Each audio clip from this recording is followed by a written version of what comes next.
अब देखो, ये जो एसएससी जो है हर एक दिन एक एक दिन करके बच्चों के दिलों के साथ खेल रहा है, बच्चों की फीलिंग के साथ खेल रहा है। पता नहीं एसएससी चाहता क्या है, ये एडिक्विटी चाहता क्या है।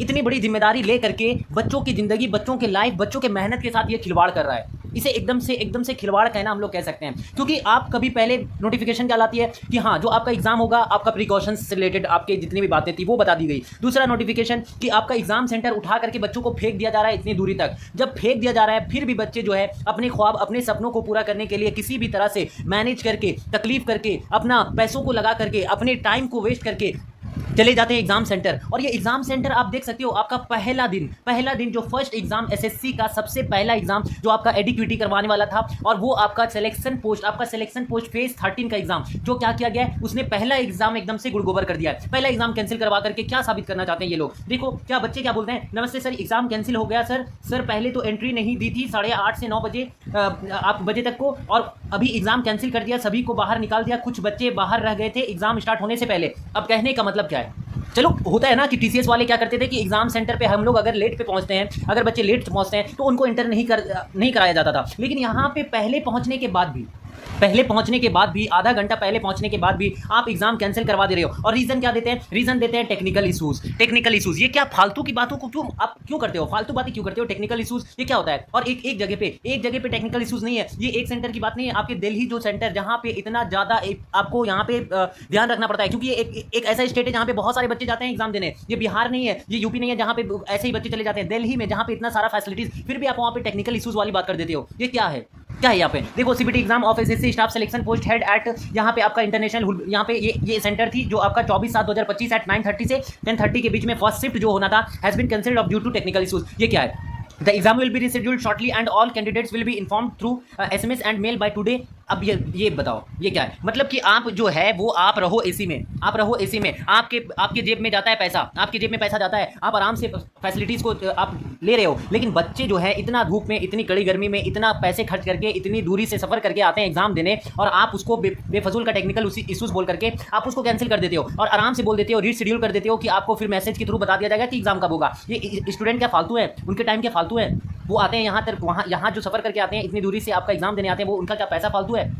ये आपने जब पहला जिम्मेदारी जब ले रहा है, ये एडिक्विटी जब पहला एग्जाम आपका करवा रहा है, तो पहला एग्जाम हम लोग कुछ भी पहला काम स्टार्ट करते हैं तो उसको बड़े जोरों शोरे से करते हैं, और बहुत ही जब हम लोगों के ऊपर जिम्मेदारी दिया जाता है तो उसको बहुत अच्छे से करते हैं कि हाँ पहला ही आपका स्टेप बहुत अच्छा होना चाहिए, ताकि हम लोगों को लगे, नहीं विश्वास हो, बच्चों को विश्वास हो कि हाँ ये एडिक्विटी सही करवा रहा है। आपने तो भाषण बहुत बड़ा मारा था कि ये करवा देंगे, वो करवा देंगे, ऐसा करेंगे, ऐसी सावधानियां बरती जाएगी, लेकिन पहला एग्जाम आपका कैंसिल हो जाता है। ये फिर क्या है, इससे बेहतर तो हमारा टीसीएस था ना, इससे बेहतर टीसीएस था। हालांकि वो तो एग्जाम तो करवाता था ना, ऐसा नहीं होता था कि बच्चों को इतना ज़्यादा घुमा फिरा करके इतना ज़्यादा दूर सेंटर दे दिया जाता था, ये सब नहीं होता था। तो आपको जो है, आप बच्चे क्या सोचते थे कि नहीं टीसीएस जो है वो बहुत इजी यहाँ पे पेपर बना रहा है, बहुत इजी पेपर कर करके आप लोगों ने बोला नहीं बहुत ज़्यादा चीटिंग होता है, बहुत ज़्यादा यहाँ पे चीटिंग हो रहा है, सीट बिक रहा है, तो टीसीएस को हटाओ और यहाँ पे एडिक्विटी को लाओ, टीसीएस हटाओ एडिक्विटी लाओ। लो, बहुत सारे टीचर्स ने भी वहाँ पे क्या किया था, प्रोटेस्ट किया था कि पेपर लेवल आपका इंक्रीज होना चाहिए, ऐसा होना चाहिए, वैसा होना चाहिए, टीसीएस को एग्जाम नहीं करवाना चाहिए। लो हो गया। अब ये क्या हुआ, ये गुड़ मिट्टी हो गया बिल्कुल से, क्योंकि एडिक्विटी आई और वो सब कुछ बर्बाद कर दिया है। वो तो टीसीएस से भी बेकार काम कर रहा है, पहला एग्जाम आपका कैंसिल कर दे रहा है। तो ये जो एसएससी स्टेनो जो आप छोड़ दो एग्जाम, आप एग्जाम की बच्चे प्रिपरेशन करना ही छोड़ दो, एग्जाम की प्रिपरेशन करना छोड़ दो, क्योंकि आप एक साल बर्बाद कर रहे हो अपना, एग्जाम की प्रिपरेशन करते हो, इतना ज्यादा पैसा लगाते हो, बाहर जाकर के रहते हो, उसका क्या मतलब निकलता है, नतीजा क्या निकलता है कि आपका एग्जाम ही कैंसिल कर दिया जाए, वो भी एक सेंटर में नहीं, बहुत सारे सेंटर की बातें हो रही है। ये सब क्या है, ये सब क्या है। जब आप एग्जाम देने जाओगे तब ना पता चलेगा, ऐसे बैठ करके एसी में यहाँ पर रह करके बोल दिया जाता है कि एसएमएस के थ्रू कुछ भी कर देंगे।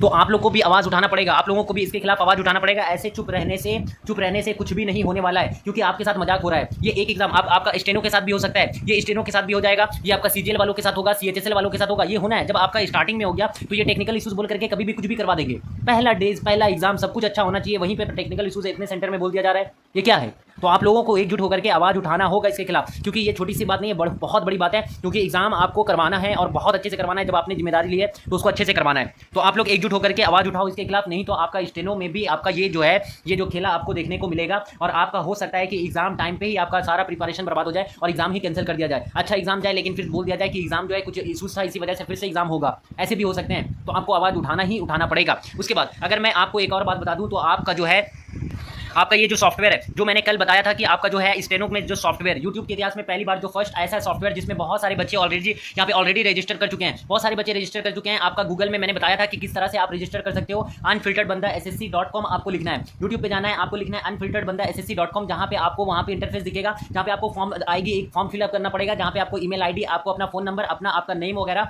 आपको वहाँ पे रजिस्टर करके आपका सिर्फ 100 रुपीज़ आपको रजिस्ट्रेशन के लिए लगेगा। उसके बाद आपकी जो है वो फीस वो आपकी आफ्टर आप रजिस्टर हो जाओगे और आफ्टर आपके जो है वो आफ्टर CBT आपके अगस्त के बाद आपके सामने ये जो है आपका सॉफ्टवेयर आपके पास होगा, जिसमें आपको बहुत सारे फीचर्स, आपको बहुत सारी फैसिलिटीज दी जाएगी। और ऑलरेडी मैंने पहले ही बोल दिया है कि 500 बच्चे सिर्फ यहाँ पे रजिस्टर हो सकते हैं, क्योंकि सॉफ्टवेयर बहुत वास्ट लेवल और एकदम से एडवांस लेवल का है, जो अभी तक यूट्यूब में कोई भी ऐसा नहीं है स्टेनो में जो इतना हेवी आपको जो सॉफ्टवेयर ये प्रोवाइड करेगा, चाहे वो हिंदी वालों के लिए हो या आपके इंग्लिश वालों के लिए हो, दोनों के लिए ये आपका सॉफ्टवेयर है। तो 100 रुपये सिर्फ आपका रजिस्ट्रेशन यहाँ पे फीस है। उसके बाद आपका आफ्टर CBT आपके सामने आपका जो है वो आप अगर रजिस्टर रहोगे तो आपके सामने आपको सॉफ्टवेयर दिया जाएगा, जहाँ पे फीस भी जो है वो बहुत कम मंथली फीस होगी। पहली बार इतना कम फीस में इतना बेस्ट आपको सॉफ्टवेयर प्रोवाइड किया जा रहा है, तो जल्दी से जल्दी जुड़ जाओ, नहीं तो आप रजिस्ट्रेशन नहीं करोगे तो आफ्टर जो डेट है वो आप रजिस्ट्रेशन नहीं कर पाओगे और आपको सॉफ्टवेयर नहीं मिलेगा, क्योंकि 500 बच्चे अगर ले लिए तो आपका नंबर नहीं आएगा। तो जल्दी से जल्दी आप डिस्क्रिप्शन में जाओ, वहाँ से मुझसे कॉन्टैक्ट करो, आप वहाँ पे मैं बता दूंगा कि क्या क्या प्रोसेस है, आप वहाँ से भी मुझसे पूछ सकते हो। मिलते हैं हम लोग नेक्स्ट वीडियो में, तब तक के लिए अच्छे से अपना पढ़ाई करो और उम्मीद करो कि हमारा कैंसिल ना हो एग्जाम।